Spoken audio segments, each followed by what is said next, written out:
मैं सुधांशु मिश्रा अपने चैनल मिश्रा जी के माध्यम से आप सभी श्रोतागण को चंदन वंदन और ढेर सारा अभिनंदन। नीलाम्बुजश्यामलकोमलांगं सीतासमारोपितवामभागम् पाणोमासायैकचारुचापं नमामि रामं रघुवंशनाथं। नमामि रामं रघुवंशनाथं। प्रिय श्रोतागण,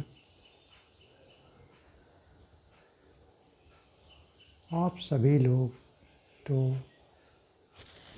महाभारत के सबसे वीर योद्धा भीष्म पितामह का नाम तो सुना ही होगा। उनको युद्ध में हराने वाला इस पृथ्वी पर कोई नहीं था। लेकिन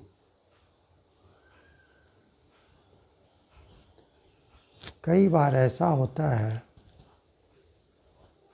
कि बड़े से बड़े बलशाली व्यक्ति या जीव को एक छोटा से छोटा जीव परास्त कर देता है या मृत्यु के कगार पर ला देता है। इसका सबसे बड़ा उदाहरण हाथी है। हाथी और चींटी की कोई तुलना नहीं की जाती है, की ही नहीं जा सकती है। लेकिन जब वही चींटी हाथी के सूंड में प्रवेश कर जाता है और काटने लगता है तो हाथी सूंड पटक पटक करके तब तक मौत के कगार पर नहीं पहुंच जाता जब तक कि चींटी नहीं निकलती। उतनी छोटी सी चींटी उतने बड़े जानवर को मारने के लिए काफ़ी होती है। उसी तरह भीष्म पितामह जैसे वीर योद्धा का मौत का कारण शिखंडी नामक एक व्यक्ति बना।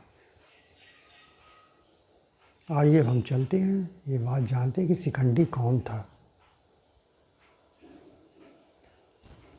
महाभारत युग में ही एक समय की बात है। काशी नरेश की 3 पुत्रियां थीं, अम्बा, अंबिका और अम्बालिका। तीनों देखने में बहुत ही अपार सुंदरी थीं। राजा ने तीनों पुत्रियों का एक ही बार स्वयंवर रचाया।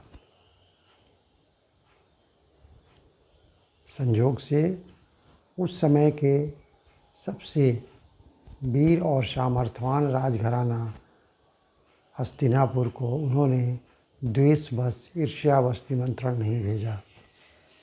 देश विदेश के सारे राजे आए हुए थे, सिर्फ हस्तिनापुर का ही कोई नहीं आया था, क्योंकि वहाँ निमंत्रण गया ही नहीं था।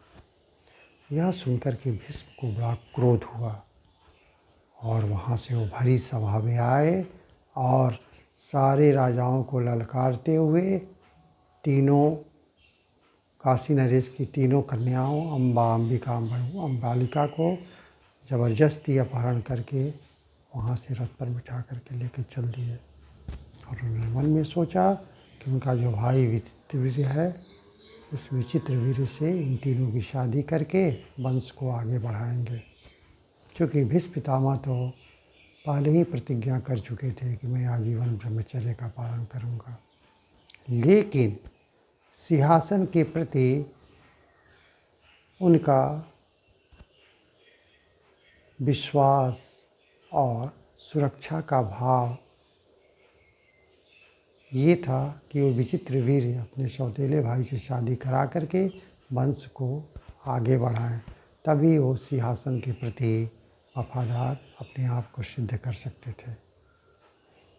जब वो तीनों कन्याओं को वहाँ से लेकर के चले, तब 2 कन्याएं तो राजी हो गई, लेकिन अम्बा जो थी वो पहले से शाल्व नरेश से वो प्रेम किया करती थी। वो अकेले में भीष्म पितामह से बोली कि मैं तो अपना दिल शाल्व नरेश को दे चुकी हूँ, इसलिए दोबारा मेरी शादी करने से कोई फ़ायदा नहीं। शादी आत्मा और हृदय से होती है, शरीर से नहीं।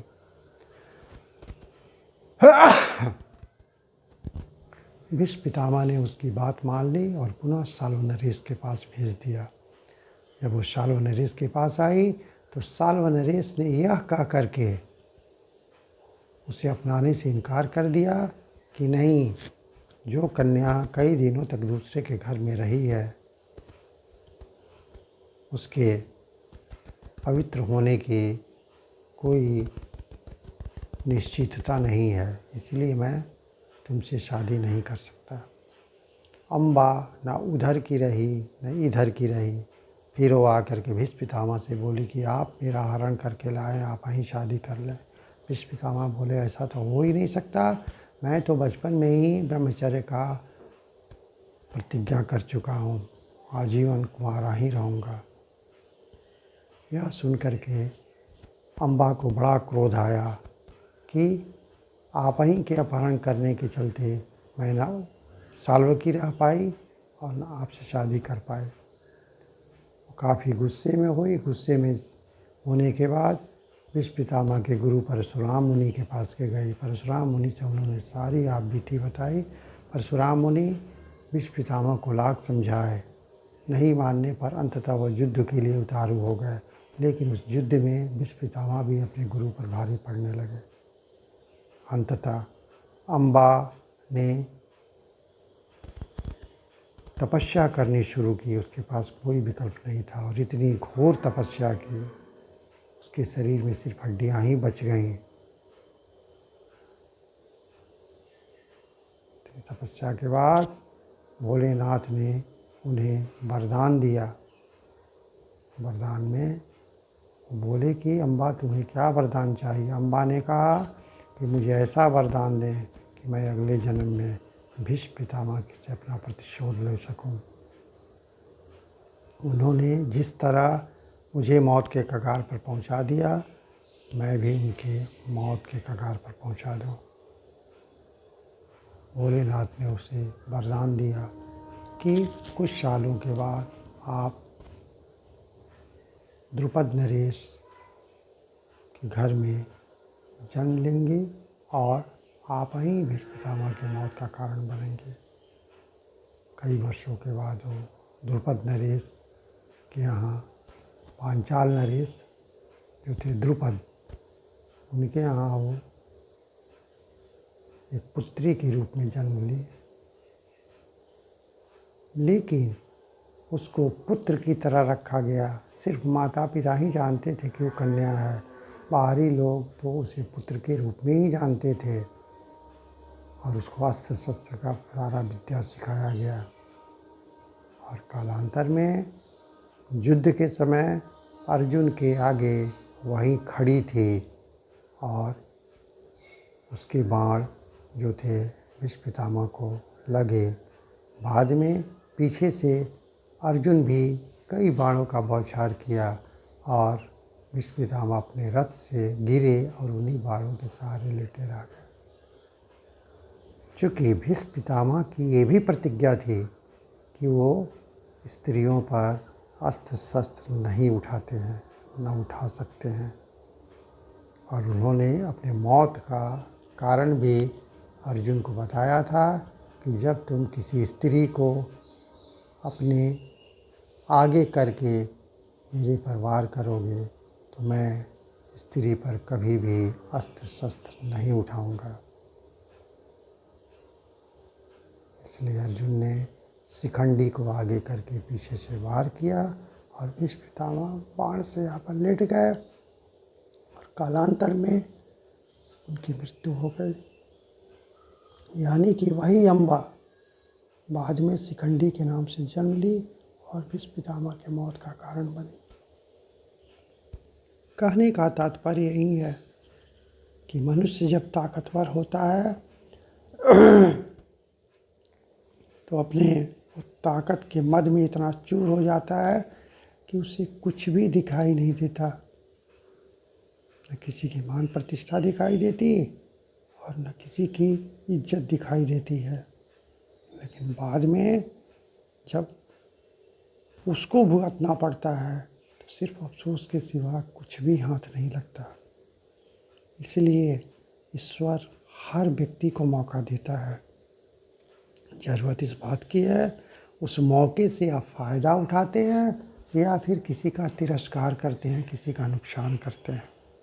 यदि आप नुकसान करते हैं तो एक दिन आपको भी नुकसान पाने के लिए तैयार रहना होगा। और वहीं काम भीष्म पितामह के साथ भी हुआ। उसने अम्बा के जीवन से खिलवाड़ किया था।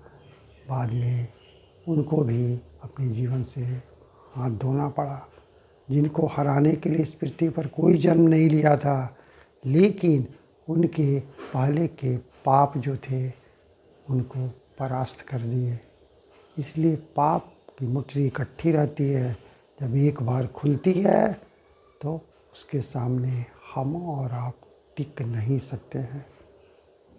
इसीलिए सदैव हम लोग नित्य कर्म करें, अच्छे कर्मों में विश्वास करें। और ये तभी संभव है कि अपने कर्म तो करना ही है, लेकिन ईश्वर में सच्चा हृदय से विश्वास करके सदैव ईश्वर की विनती करते रहें। प्रभु हम भी शरणागत हैं, स्वीकार करो तो जाने। अब मुझे पतित से पावन सरकार करो तो जाने। प्रभु हम भी शरणागत हैं, स्वीकार करो तो जाने। अब मुझे पतित से पावन स्वीकार करो तो जाने।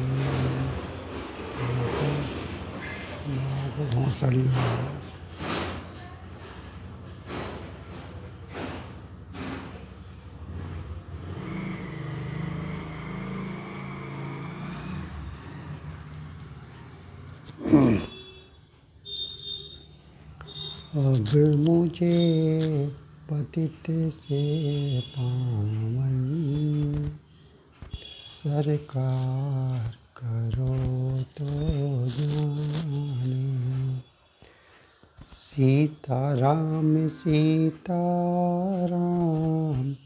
सीताराम कहिए, जाई तेरा के राम ताई बीती रहिए।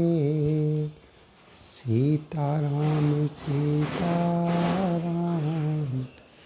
सीताराम कहिए, जाई तेरा के राम ताई बीती रहिए। विधि का विधान जान लाभ सही, जाई बीती के राम ताई बीती रहिए। जय श्री राम।